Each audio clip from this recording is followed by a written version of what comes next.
Thanks for joining in on our webinar today, folks. If you've attended one of these sessions before, you're probably used to hearing Jim Mon talking at this point in the session.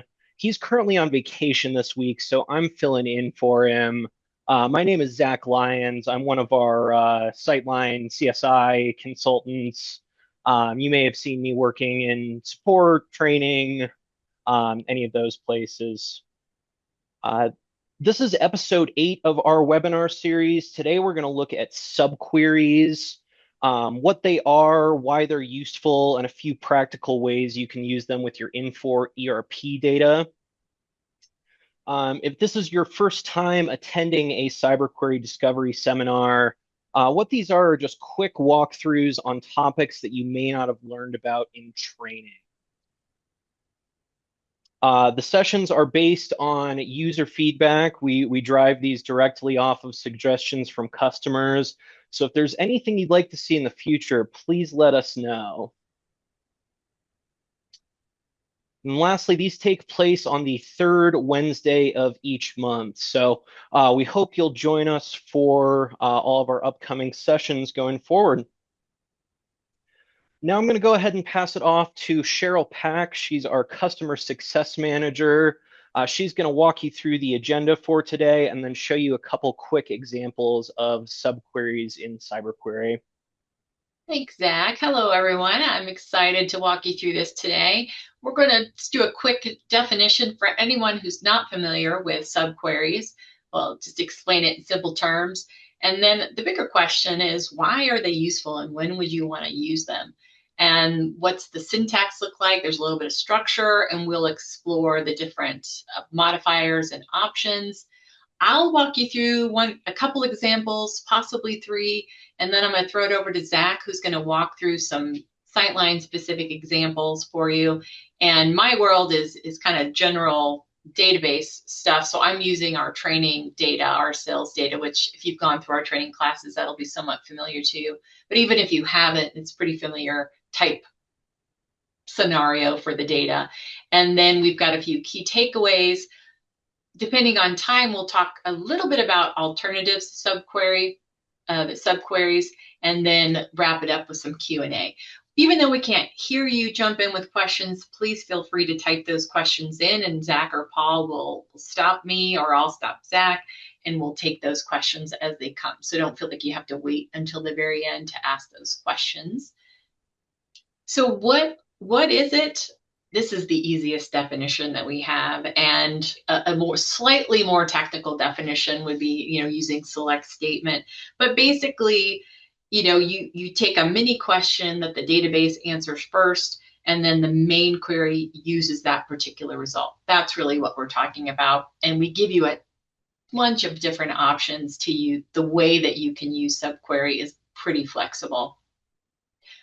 Again, the bigger question is, why do I want to do this? And probably the most common reason is many of you are familiar with multiple pass reports. This is something we cover in our advanced training, by the way. But if you're not familiar with a multiple pass report, you can go through and aggregate data out to a hold file and then create another query that runs off of that hold file. So very common, they often get bundled into a macro and they run automatically. So that might be something you want to do. But if you want to be able to do something similar in a single pass report, that's where subqueries can come into play. And another reason would be if you want to filter on those results based off the other query. So for example, let's say you want to find customers who placed more than 10 orders. The subquery bit would be, let's count how many orders each customer has. And then the main query would return only the customers whose count is greater than 10. So that's a good filter example. Or comparing values. So if I say, show me customers whose total order amount is greater than the average order amount. So the average in this case is calculated by the subquery. We can also look for the test for a particular condition to be met. So it's going to return a record if we can satisfy that particular condition. So those are the kind of the whys or the whens you might use those subqueries. And I don't know if Zach, if you think of any others, let me know, or if anyone else has some of our experienced customers, you might have another specific example. Feel free to share. We love that. Let's look at the performance considerations. So we do want to bring this up because there is such flexibility in your subquery that sometimes, though, gaining that flexibility, you might give up a little bit in the speed. And as you know, Cyberquery is really engineered for efficiency. It is fast. And part of that, when you're working with our consulting team or you're working directly with support, they might guide you towards choosing your domain, that primary or starting point for your report, based on what is the most detailed table that you have, where are the most records, and you start from that. So that scenario would be like the order table to the customer table. That's a many to one. So for many orders, you would have a single customer they would link back to. But to use your subquery, you in general want to have a one-to-many relationship. And that relationship may not get you the performance that you might see if you're doing that many-to-one relationship. So we're not getting into the details of table relationships right now, but we wanted to call it out. So the scenario that I'm using in my example, I'll start from the customer table as my domain. It has a one-to-many relationship out to the order table. So again, flexibility goes up because we can use that subquery in all throughout the report and all the different sections. But if we're using a lot of them, we may give up some of the speed that Cyberquery is designed for. So just keep those in mind. We'll call this back at the end just to reinforce it. But the syntax, how do we use it? The syntax is, if you're used to using Cyberquery, kind of follows some of the similar patterns. So we've got the subquery command, we've got our operators, modifiers, and options. And obviously we've got the aggregation modifiers. We can total, average, count, min, max, concatenate. And then we can modify how it behaves using the all modifier, distinct, or domain. And then we can throw in some additional options for sorting and for actually adding an additional part to the subquery where it can filter further into the data. So these are the components for how we use it, but let's just dive right in and look at some examples. So I'm going to go into Cyberquery, and I'm using version 9.3, and this is a really straightforward example, and let me just walk you through it. We've got a couple fields from the customer table and a couple from the order table. So if you look at my list pane, I'm pulling in customer number from customer, the customer's name from customer table, and then the order number and the order value from the order table. And just to reinforce that relationship again, the customer is our domain, and if I scroll down to look at the order table's relationship to it, all I have to do is hover over the order table, and it shows me that relationship. Well, if I can get it, here we go. Right, I can also go into properties, that's a way to make it stay. The relationship here is one-to-many. So just reinforcing that subquery in general, we're using that one-to-many relationship. And this is a fairly straightforward example, right? We're just showing a little bit of the customer detail. And something that we would typically do is add a sort. So if I wanted to sort on customer number, I can just drag it down to my sorted by pane. And then something very common to do would be to create a subtotal. So if I go into the properties of that and I click on show totals, I get that nice little subtotal down here. And this is going to act as a cross-check for me as well when I start looking at my subquery information. But so this is straightforward. You might do these types of report with a lot more detail on a regular basis. But what if we had a whole bunch of customers? Maybe we've got pages and pages of customers, or whatever the field happens to be. And we want to be able to see how this customer or the order or the shipment or what have you compares to aggregates across our data. So we can use subquery to do that. And let's say that we want to have this total, instead of being at the bottom of the customer as a subtotal, we actually want it to show up at the very top with customer in the top of section. So to do that, if I click on what I'm sorting, so I can have as many, up to like 30 different sorts. So I just have one. If I click on the sorted item, it opens up this top of pane.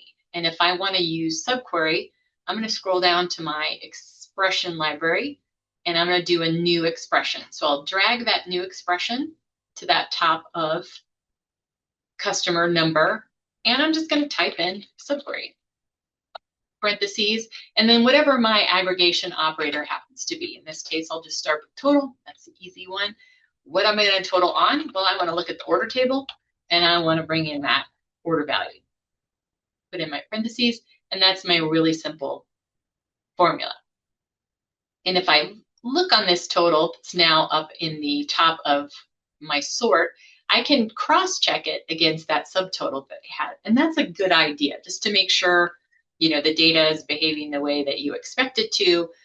So I'm going to leave this down here, even though I don't necessarily need it right now. And I also want to turn on my toggle query pane. So if you don't have version 930, this is one of my absolute favorite new features, is this toggle query pane.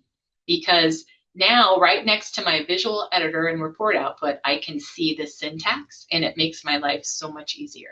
And it's a great learning tool, by the way. So let's just keep exploring the subquery, and this will also make it easier for me to reduce my typing. So we've got the subquery total. I haven't used a modifier. I haven't used an option yet. If I want to add, let's say I want to do an average, I can just hit one of my shortcuts, F2, and that's going to copy that line, and I'm going to replace total with average. So let's get that average in there. And now up here at the top, within every customer number, we've got our total, and we now have the average of just those orders. But let's take a look at some of the modifiers so that we can see how those will impact this. If I want to, maybe I don't just want the total for that customer. What if I want to see how that customer compares across my data? I can add a modifier, the all modifier, to see that. So I'm going to put my mouse pointer here.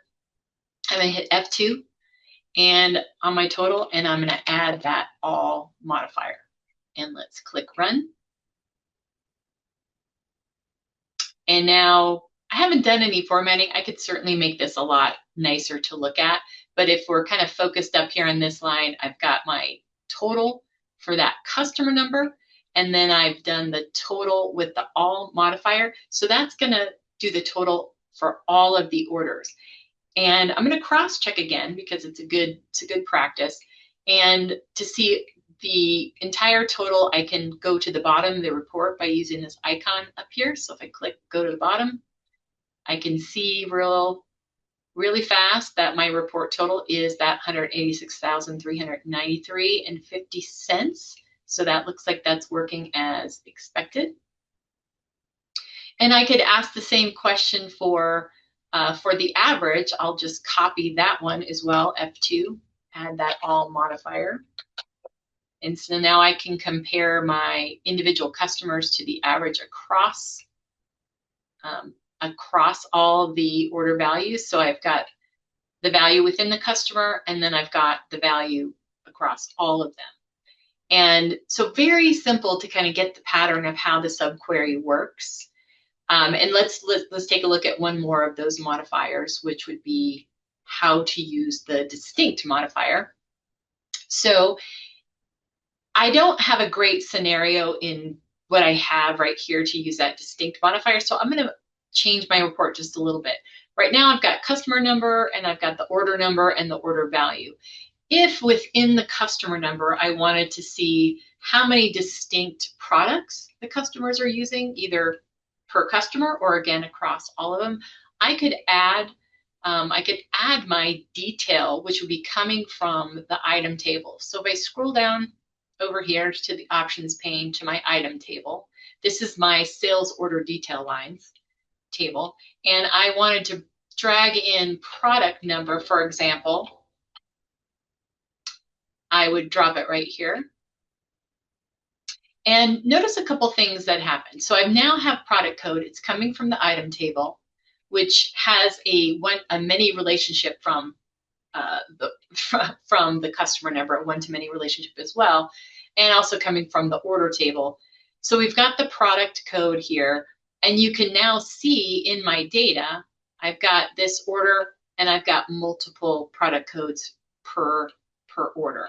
And if you look over here for the order value, this is one of the things Cyberquery does for you automatically because it understands your data.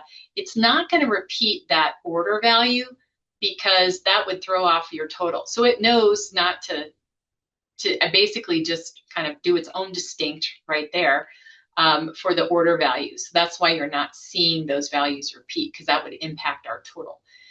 So I want to do a couple of things. I'm going to just do a copy again. And instead of average, let's change average to count. And I'm going to count the item table.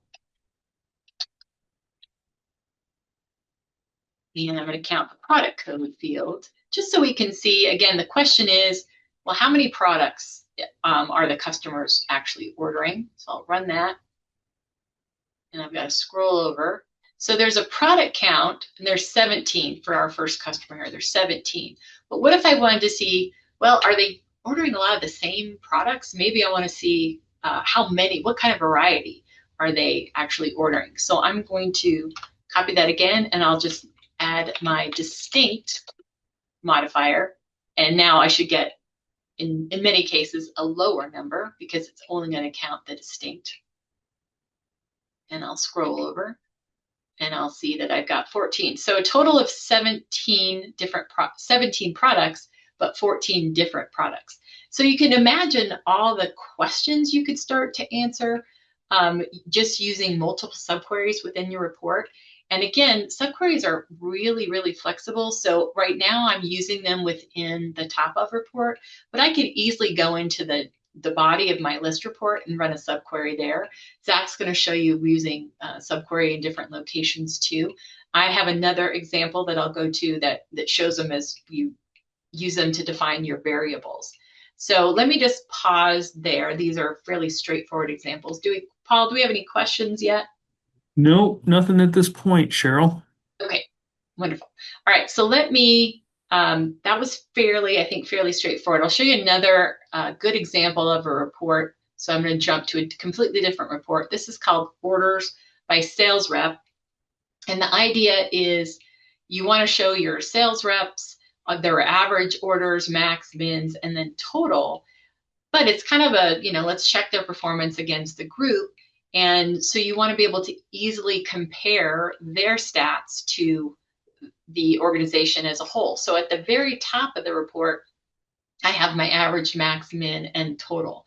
And to get that, I'm going to go into my language editor, or I can open that query, toggle query pane. And let me resize this a little bit for you so we can see it.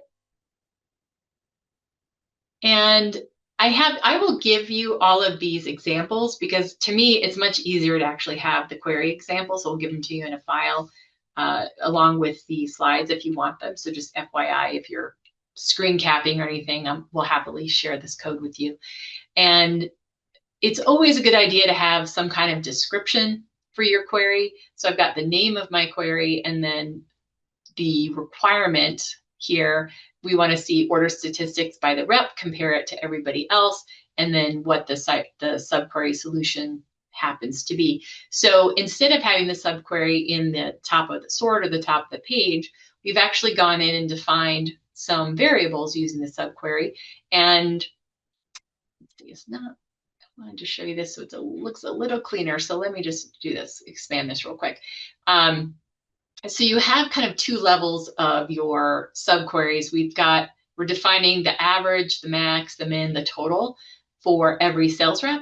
And then we're calling them different variable names using the all as part of the name, the variable name. And that's because we're using that all modifier within the subquery. So it's good to have good, clean naming conventions like that. And if we look at this first, not the first one, the second one here, that's really straightforward. We just did something very similar using totals and averages and counts. So this happens to be using the maximum. But the one above it is, I can't exactly tell you why you would do this exact query, but it's just showing you that with the with option, right? So we've got the operator, the modifier, and then the options. And so we're using average, and we're combining that with filtering on order total weight greater than 10. So you can imagine the kind of flexibility you could get, not just a straightforward subquery, give me that average on total value, but under the condition that the total weight is greater than 10. So that was just kind of thrown in again to show the different things that you can do with it. So I think that's a pretty good, I think you can imagine how this might translate to some of the reports that you would actually get into. So I'll pause there for a moment. If there are any questions on this, Paul? Nope. Looks All like we're right. good. Wonderful. And I'm going to pause because I just want to make sure we have plenty of time for Zach's example and wrapping it up. Again, whether we actually show you the examples that we prepared, we'll send all of them to you. So I do have one more, but I want to pass it to Zach real quick, and then if I've got time, I'll come back to this this additional example that I have. So Zach, are you ready to go? I'll Yep. stop sharing. Yeah, I'll go ahead and take over the screen share now.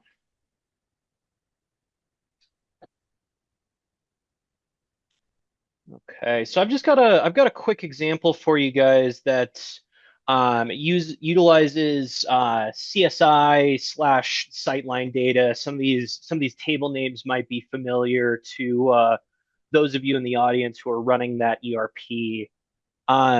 What I've set up as a starting point here is just a list of all of my customer ship to names. I've got the number, the sequence, the customer name, and ultimately the question that I'm going to try and solve here using a subquery is how much, how much open order value does each of our customers have, right? How many how many total dollars worth of unshipped product do we still have to deliver to them? So I am going to start this off. I'll just grab a new expression from my expression library right here, drag it over into my list section. That's where I'm going to print that total open order value. Just like Cheryl did in her examples, I'm going to use this expression editor right here. If you've never seen this before, it's just kind of a quick pop-up window that you can enter in some Cyberquery code. So I'm going to do a subquery here, use the subquery function, and I'm looking for a total. So I'll use my total keyword. For users of Sightline, you know that in that CO item table, it stores the prices as unit prices rather than rather than the total for that line. So what I'm going to do to calculate that total or open order value is I'm going to take the CO item price times the CO item master quantity ordered. So that'll get me that'll get me the total the total for each line. Then I'm going to add a filter on here, right? I only want to look for I only want to look for open orders. So I'm going to use this with keyword that you see in my help down here. I'm going to say with a status. I'm using the stat field from the CO master table that stores the order status. I'm going to say only bring back orders that are in a status of O or open.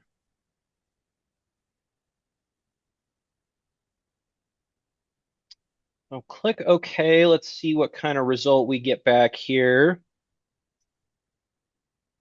So as we expect, some of these customers are returning zeros because they may not have any open orders currently, but some of these guys at the top have, have a couple of orders that we still need to ship. So we're getting closer to answering our question, but now I want to make this report a little easier to sort through.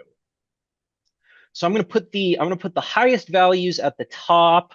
I'm going to filter out any customers that don't have any open orders. So to make this easy, I'm going to take my subquery that I just made right here. I'll right click it and click the store as new variable option. Essentially just giving my expression a name that I can reuse going forward. I'll just call this open order value. Click OK.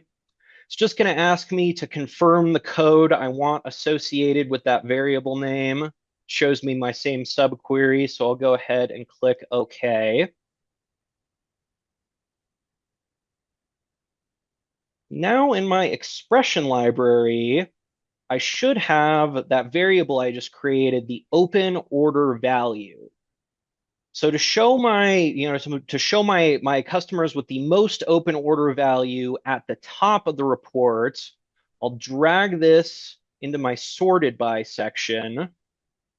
I need to also change this to sort in, I'll do it via the item properties. I need to show this sorting in descending order in order to get my highest values up at the top. Cool. So that gives me a list of the customers that have the most product we still need to ship. But now I still want to get rid of some of these zero values down at the bottom, right? This last step, unfortunately, I don't have an easy way of doing this in the visual editor. This is going to be a language editor or query pane task. But what I'm going to do to get rid of all the zero values in this list is I'm going to add on a having clause. Anyone who's worked with SQL before, you might have heard of the keyword having. It really works exactly like a where clause, except it's more used for when you want to filter based on an accumulated total, right? So in a sum report, using the total function, or in our case, a subquery. So I'm going to say in my having clause, I only want to show customers whose open order value is greater than 0. Just quickly doing this in the query pane on the right-hand side so I can still see everything I've done in my visual editor. But now when I click back here and I'll run it, notice this is taking just a second to run because of my subquery. But now I have that list of customers that I was ultimately looking for, only those with open orders on the highest order value sorted top to bottom. So I'll go ahead and pause here. Do we have any questions at this moment that I can field from the audience? Nothing came into the Q&A. Somebody did have their hand up, but it looks like they've put it down at the moment. So keep going here. If it pops up, we'll get it here.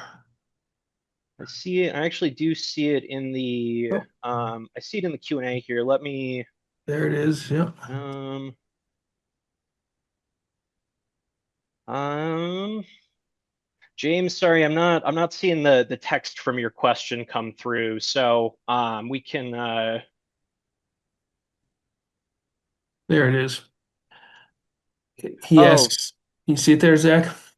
yeah, I see your question, James. Could you not use the new variable in the record selection to eliminate the zero values? I am using a having clause instead of a where clause or record selection here, just because my open order value it's an accumulated total rather than a single value. So you're right, James. In a normal scenario, when you're looking at individual rows in a list report, you would want to use the record selection. But in my case, I'm using the having clause since I'm working with an already accumulated total. Thanks, Zach. Appreciate it. Yeah, so we've only got like 30 seconds left. So thanks for bearing with us, everyone. Some of the key takeaways. The one-to-many relationship is key to remember. We didn't show you the exception where you can use the all modifier with the domain, but I'll make sure you have examples for every almost every type of subquery. We know that you can have multiple subqueries. You can have a lot of subqueries throughout, but you're going to take a hit to performance the more that you have. And so we talk about testing for speed, and the more data you have, the more you want to think about this and potentially benchmark. So we're not saying you want to avoid subqueries, because they give you that flexibility. You can do a whole bunch of stuff in a single pass, which is really valuable. But if you're sacrificing performance, that's just something you want to really think about. And then there are a couple, the alternative, obviously you know about the first one, which is using hold files. And if you call our support department, that might be the recommendation. But there's also another one that came about just a couple versions ago, using an absolute qualifier on any of your report variables, like the total report variable, average, etc. And it would be used just like you would the subquery. So I've got the subquery example here in our top of customer, and then I'm showing you what the syntax for the absolute total would be. And the absolute total is a little bit more efficient, because it actually can sometimes be better than a hold file, because it's not actually writing all the data out and reading it back again. It's working kind of in the same way, in that it runs the report engine multiple times, but on the earlier pass or passes, it would gather the totals that are necessary. So when you're looking at considering what you're going to use, hold files versus subquery versus absolute, think of all three of these, and you might want to do some benchmarking to figure out what's going to work out the best for you. And also, just some of our upcoming sessions, just FYI, please fill out the survey and tell us what you want to see. These are some of the things we're tossing around to show you, but we really want to hear directly from you. And then please, fill out that survey. Any questions you have, let Jim Mon know. He's the rep. But you'll get that survey, and then if you request it, you can have the recording, and then we'll also send you the slides and all the query examples. So I think that's really good reference material to have for you. So I apologize that we did go a couple of minutes over time here, but thanks for sticking with us, and we'll wrap it up there unless anyone wants to stick around with more questions. Let us know. Thanks for attending, everyone. Thanks, everybody.